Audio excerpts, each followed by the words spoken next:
metabólica que em geral inicia com a menstruação ou um pouco ou algumas horas antes da mesma. A prevalência da dismenorreia é altíssima. Acomete de 50% a 70% das mulheres em algum momento da vida e é uma das principais causas de falta ao trabalho e à escola. A dismenorreia também é conhecida com outros nomes: algomenorreia ou odinomenorreia ou menalgia. A dismenorreia ela pode ser classificada de acordo com a sintomatologia em leve, moderada e intensa. É leve quando os sintomas são de fraca intensidade, que não atrapalham o dia a dia da mulher. A moderada significa uma dor mais intensa, que em geral necessita já de um tratamento, porém não impede a falta ao trabalho ou à escola. A dismenorreia intensa significa que ela impede ou dificulta as atividades do dia a dia, sendo uma causa importante de falta ao trabalho e à escola, necessita de tratamentos e muitas vezes tratamentos inclusive associados, e que perturba muita mulher pelo fato de saber que mensalmente poderá ter esse acometimento. A dismenorreia ela tem uma frequência de 50% a 70% de acometimento das mulheres, sendo que a intensa tem uma frequência de 10% a 15%. Há um estudo clássico escandinavo quanto à intensidade da dismenorreia. A ausência de dismenorreia naquele país foi de 27,6%. A dismenorreia leve foi muito frequente, atingindo 34,3%. A dismenorreia moderada chegou a 22,7% e a dismenorreia intensa foi bastante frequente, 15,4%. Características e sintomatologia da dismenorreia. A dismenorreia é caracterizada por uma dor pélvica do tipo espasmódico, podendo se irradiar para a região lombar, para o cóccix e também para a região sacral. Ainda deve-se lembrar que ela pode irradiar para a coxa, principalmente na sua porção interna, e poderá vir ou não acompanhada de outros sintomas, tais como náuseas, vômitos, quadros diarreicos, palidez e sudorese quando muito intensa e às vezes até por cefaleia. E ainda ansiedade, angústia, são outros sintomas que devem ser lembrados. Vale também lembrar sobre a associação entre dismenorreia e TPM, tensão pré-menstrual. Esses outros sintomas da dismenorreia, conforme nós podemos ver, muitas vezes são associados à própria tensão pré-menstrual. É por isso que essa entidade nosológica dismenorreia muitas vezes é tratado conjuntamente com a tensão pré-menstrual, porque elas se imbricam, elas se intercruzam e muitas vezes as duas têm uma nítida correlação. Agora vamos ver a classificação tradicional da dismenorreia. A classificação da dismenorreia é feita em primária e secundária. A primária também é conhecida com o nome de intrínseca, espasmódica ou idiopática. Ela é intrínseca porque ela é própria do útero. Ela é também conhecida como espasmódica, pois a dor que a caracteriza é em geral do tipo espasmódico, pois não tem nenhuma outra causa. E idiopática exatamente por não ter nenhuma causa. Ela também pode ser secundária, ou adquirida, ou extrínseca, ou congestiva. Isto significa, como o nome está dizendo, que ela é secundária a alguma outra doença ginecológica. Ela é do tipo congestiva porque esse tipo de doença ginecológica causa uma congestão, ou seja, um aumento de vascularização na pelve, que caracteriza a congestão, que pode levar ao quadro doloroso. E ela também é conhecida como extrínseca, pois existe uma causa extrínseca ao útero. Vamos agora ver mais algumas das características dos dois tipos de dismenorreia, a começar pela primária, maior incidência em mulheres jovens, iniciando 6 a 12 meses após a menarca. O seu início ocorre desde poucas horas antes até o início da menstruação, com uma duração, em média, de 24 a 72 horas, sendo mais características mais característica, uma duração de 48 a 72 horas. E a dor é do tipo espasmódica, referida pela paciente ou pela mulher como do tipo cólica. Resumindo, nós poderíamos dizer que a dismenorreia primária acomete em geral a adolescente. Isto é de suma importância, pois pode causar uma temeridade às vezes à família, quando ela é intensa, pois para a família isso pode significar talvez uma doença grave, e para adolescente, e mesmo para a família, para os seus familiares, isso pode significar a repetição do quadro doloroso menstrual, o que causa uma ansiedade, o que causa uma angústia, o que causa talvez até uma irritabilidade. Agora, mais detalhes sobre as características da dismenorreia secundária. A dismenorreia secundária, ela pode ser intrauterina, intramural e extrauterina. A intrauterina, a mais frequente, talvez seja a neoplasia ou tumor, principalmente o mioma submucoso. Também não devemos esquecer que podemos ter os pólipos, corpo estranho ou a presença do DIU, dispositivo intrauterino, os quadros infecciosos menos frequentes, como a endometrite.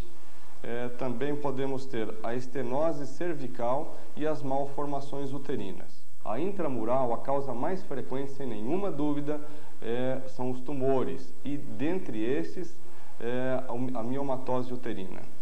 Também nós podemos ter as malformações uterinas e principalmente a adenomiose, que acomete em geral mulheres acima de 40 anos, que também tem uma frequência e uma prevalência bastante alta. Na dismenorreia secundária extrauterina, a causa mais frequente é a endometriose, doença muito prevalente nos dias atuais. Também temos a neoplasia, por exemplo, as neoplasias ovarianas. Temos os quadros aderenciais pélvicos, caracterizados ou por cirurgia pélvica anterior, ou então aderência pélvica causada pela própria endometriose, ou então pela doença inflamatória pélvica, subaguda ou crônica. Também temos a congestão pélvica.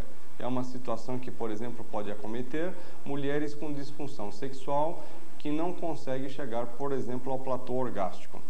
Temos as causas psicogênicas, que nos dias atuais também tem uma prevalência bastante grande pelo tipo de vida moderna que se leva nas grandes cidades. Temos a infecção pélvica crônica, felizmente menos frequente, talvez pelas grandes campanhas de utilização do preservativo masculino para diminuir a incidência da AIDS. Temos os cistos ovarianos e também malformações pélvicas que possam ocorrer. Vale observarmos alguns dos aspectos da fisiopatologia da dismenorreia, que implica em aumento da produção do estrogênio na fase folicular, que pode causar aumento na produção de prostaglandinas. E na segunda fase, a fase lútea, quando há boa produção de progesterona, caso não ocorra a fecundação, observa-se uma diminuição abrupta na síntese da progesterona. Então, a diminuição abrupta da progesterona causa um desbalanço na membrana lisossômica, liberando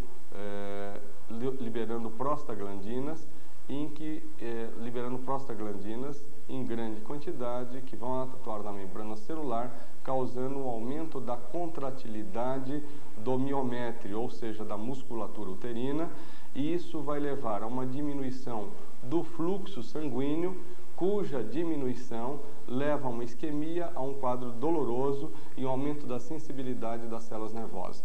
Basicamente, essa é a fisiopatologia da dismenorreia, muito importante. Portanto, resumidamente, posso dizer que a redução da produção da progesterona causada pela luteólise e pela não gravidez pode levar à liberação da prostaglandinas, aumentando a contratilidade uterina, o tônus uterino, a pressão intrauterina, consequentemente diminuição de fluxo sanguíneo, que pode causar isquemia e quadro doloroso. Não se deve olvidar que na dismenorreia secundária ela é causada, como o nome está dizendo, secundária a uma outra causa, mas que também libera muita prostaglandina, principalmente F2-alfa e E2.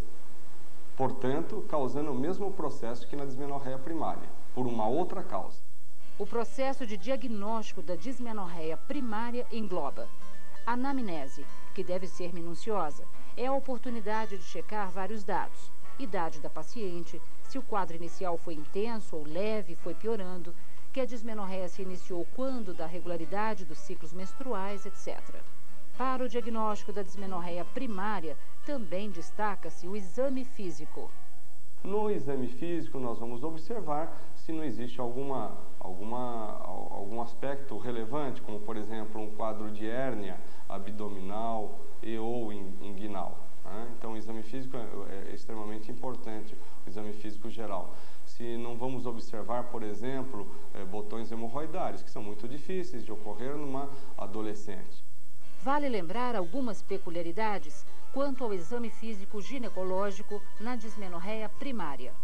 No exame físico ginecológico de fundamental importância, muitas vezes nós podemos deparar com adolescentes virgens, em que não vamos poder realizar aí o exame ginecológico propriamente dito.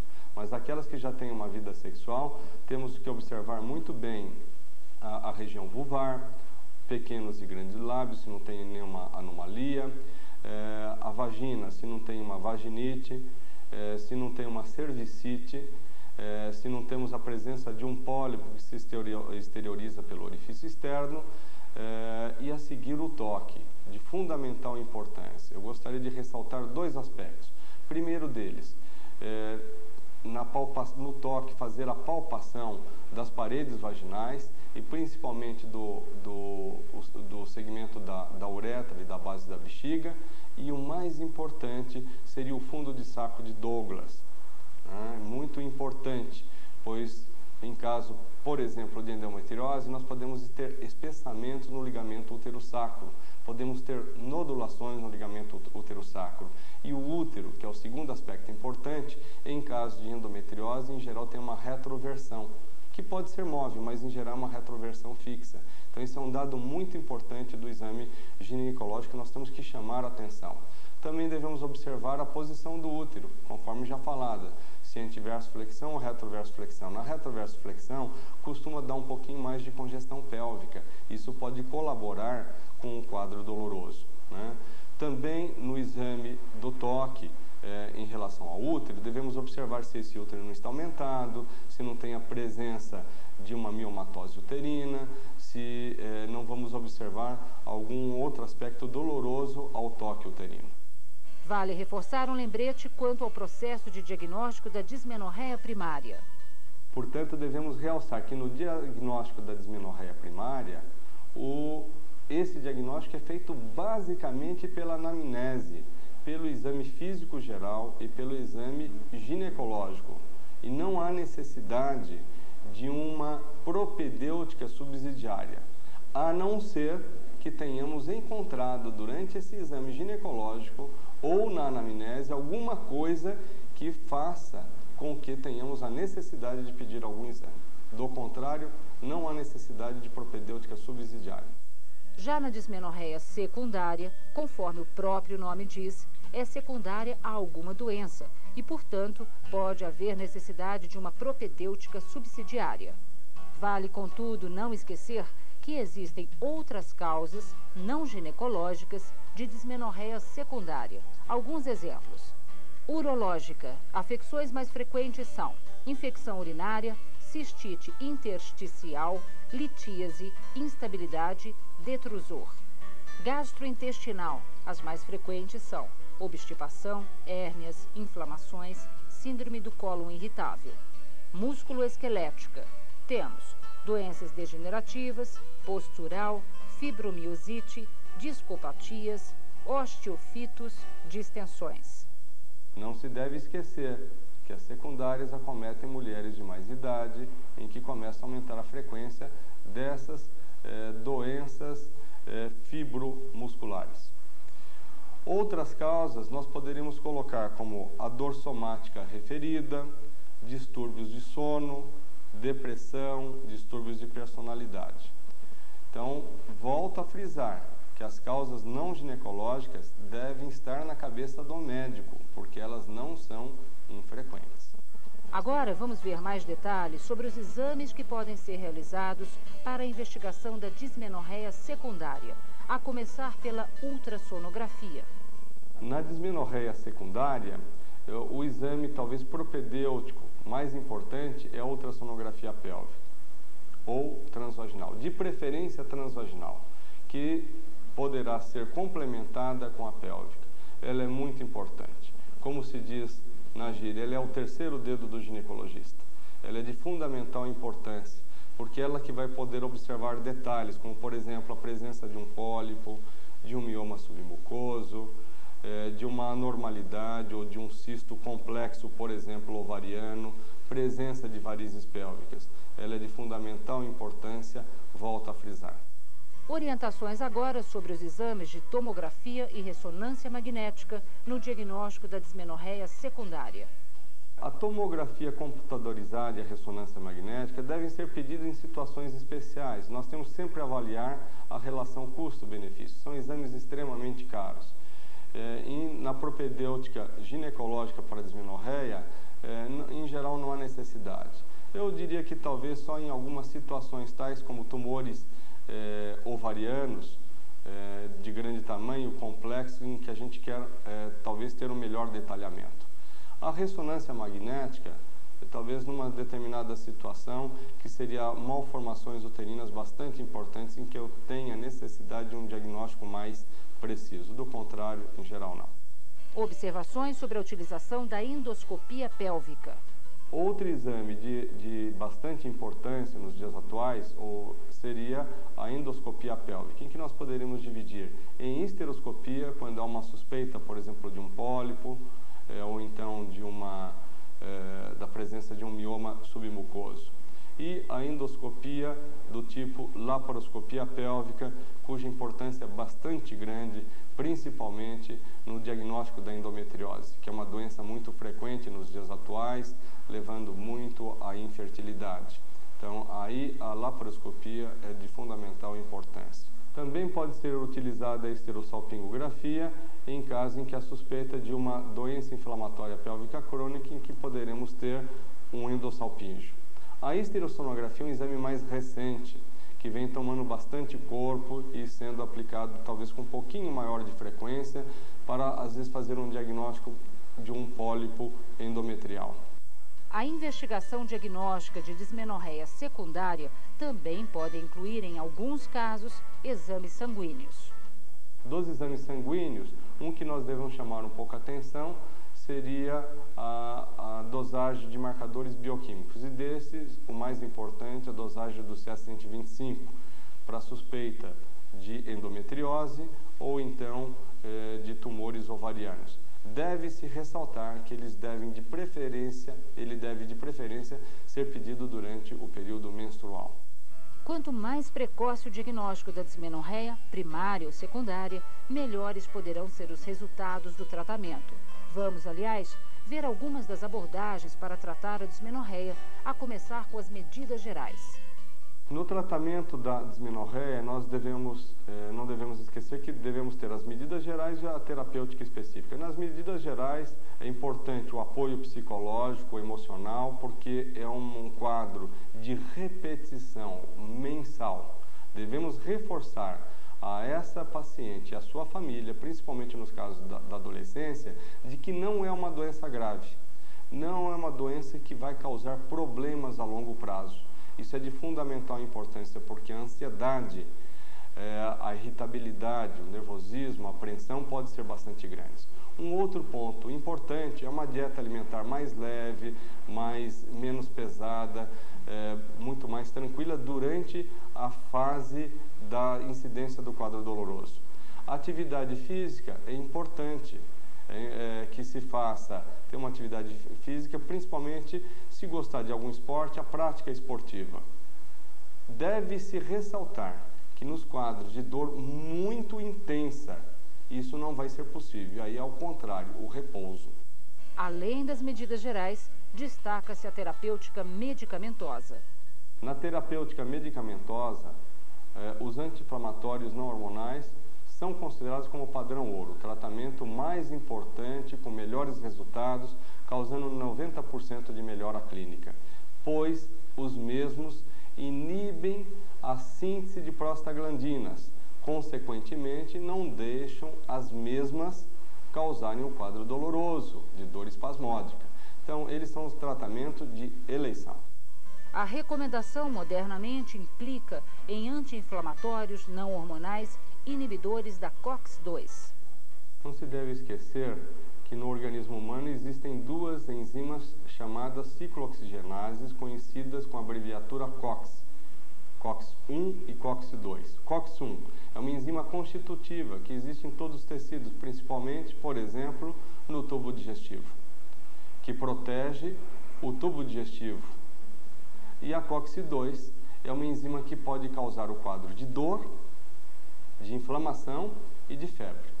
Portanto, o ideal de um anti-inflamatório não hormonal é que ele iniba especificamente a COX-2, impedindo o quadro de dor, de febre e de inflamação, e não iniba a COX-1, que, portanto, não iniba o processo protetor. No tratamento medicamentoso, há também o uso das chamadas pílulas anticoncepcionais.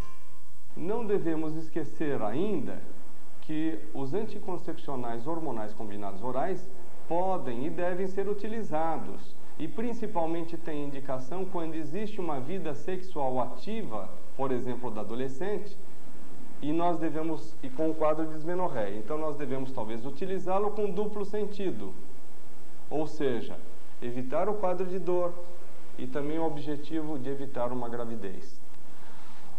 As drogas de eleição, conforme nós falamos, são os anti-inflamatórios não hormonais, com 90% de resultados. As pílulas anticoncepcionais dão resultados ao redor de 70% a 80%.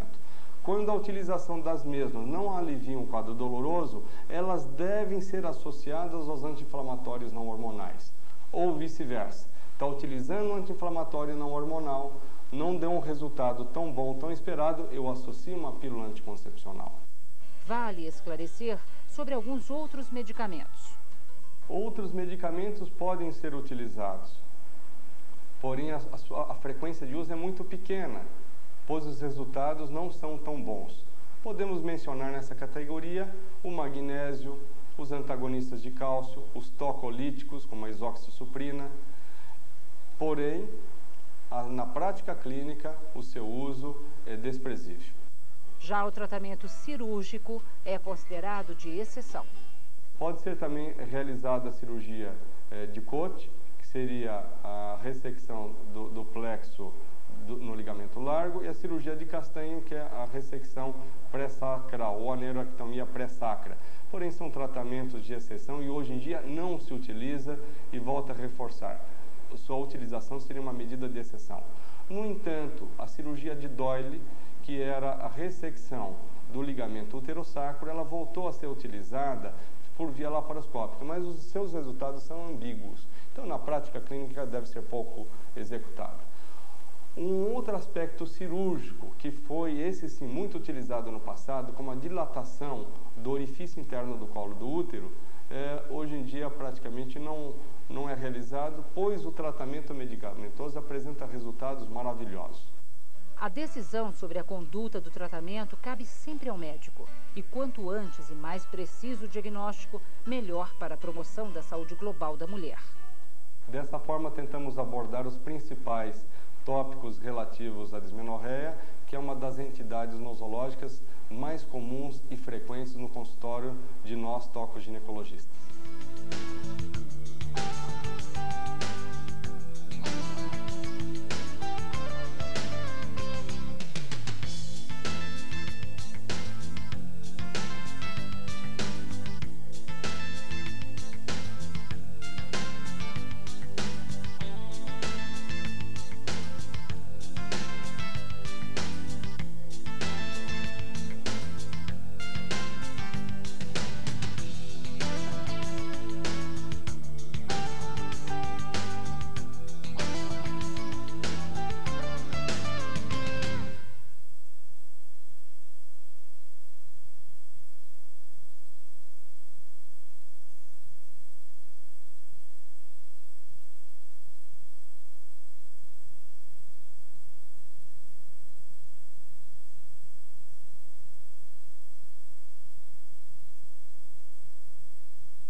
Sim.